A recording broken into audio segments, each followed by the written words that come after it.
Major Fawad साहब, जिस तरह पाकिस्तान का दिफा मजबूत तो था ही, मजीद भी मजबूत हो रहा है। हम देख रहे हैं कि फतेह मिसाइल का तजर्बा हुआ है, 120 किलोमीटर की रफ्तार से इलाके को वो निशाना बना सकता है। ये मिसाइल टेक्नोलॉजी भी अपग्रेड हो रही है और अमेरिका की जानिब से ये ऐलान होना कि F-16 तैयारों के अंदर जो है रडार सिस्टम जो है वो भी ज़रा अच्छा वाला लगवाया जाएगा, उसको भी अपग्रेड किया जाएगा। और JF-17 फाइटर तैयारा तो पाकिस्तान का वैसे ही फ़ख्र है। तो पाकिस्तान का दिफाई मैदान जो है उसके अंदर ताकत में मज़ीद इजाफा होता हुआ नज़र आ रहा है। इस इजाफे को आप कैसे देख रहे हैं? जी बहुत शुक्रिया साहिब साहब। देखिए, बहुत ही खुशाइन चीज है। पाकिस्तान की जो upgradation of equipment of forces है, ये कांस्टेंट एफर्ट और ये हमेशा से होती रही है। हाँ, जिस तरह आपने फरमाया F-16 की अपग्रेडेशन थी, वो काफी अरसे से पेंडिंग का शिकार थी और मार्का हक के बाद और जब पाकिस्तान ने मीडिएशन का किरदार अदा करना शुरू किया, तो शायद ये जो पेंडिंग अपग्रेडेशन है उसको इजाजत जो है वो उनकी गवर्नमेंट की तरफ से मिल गई है और 2036 तक हमारे तमाम F-16 जो है इंशाल्लाह वो अपग्रेड हो जाएंगे विद न्यू टेक्नोलॉजी।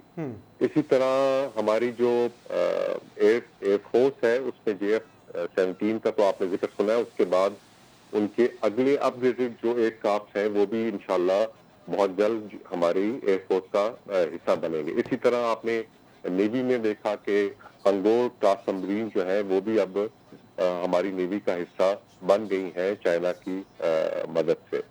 तो ये अपग्रेडेशन तो it's a constant thing in arm forces. लेकिन इससे आगे मैं आपको जरूर बताऊंगा कि देखिए, इक्विपमेंट जो मर्जी हो, the man behind the gun matters.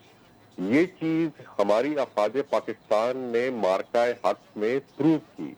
Rafale का बहुत चर्चा था, लेकिन उसके चलाने वाले जो थे वो शायद उसकी जो तमाम टेक्नोलॉजी है वो उसको पूरी तरह इस्तेमाल नहीं कर सके। उनकी ट्रेनिंग का, उनकी मोटिवेशन का फुकदान नजर आया। इसी तरह हमारे जो शाहीन है, मैं समझता हूँ जो उन्होंने एयर सुप्रीमेसी इंडिया की फजा में हासिल की, वो एक अल्लामा इकबाल का शेर का अमली जामा उन्होंने पहनाया कि पलटना झपटना, झपट कर पलटना, लहू गम रखने का है एक बहाना। और आप देखिए कि किस तरह उन्होंने हमारी जो आर्मी है, उन्होंने जिस तरह आपने मिसाइल का जिक्र किया, उसको भी वहाँ के जो उनके S-400 है या ब्रह्मोस है, उनके वहाँ के ठिकानों को किस किस्म का मुस्तैदी से और बहुत ही प्रिसिशन से निशाना बनाया। ये चीज की आवाज है कि जो हमारी अफवाज है उनकी ट्रेनिंग का मयार, उनकी मोटिवेशन का मयार इस हद तक है कि वो दुश्मन के घर के अंदर घुस कर प्रिसिशन अटैक करते हैं और अल्हम्दुलिल्लाह कोई भी कोलेटरल डैमेज जो है वो नहीं हो पाता। लेकिन मैं आपको इससे थोड़ा सा और आगे, जिस तरह मैं आपसे पहले अर्ज कर रहा था कि 10 मई को जो मार्का हक था वो सिर्फ सरहदों पर नहीं लड़ा गया, वो पाकिस्तान के अंदर जो हिंदुस्तान के प्रॉक्सीज थे उनके खिलाफ भी लड़ा गया।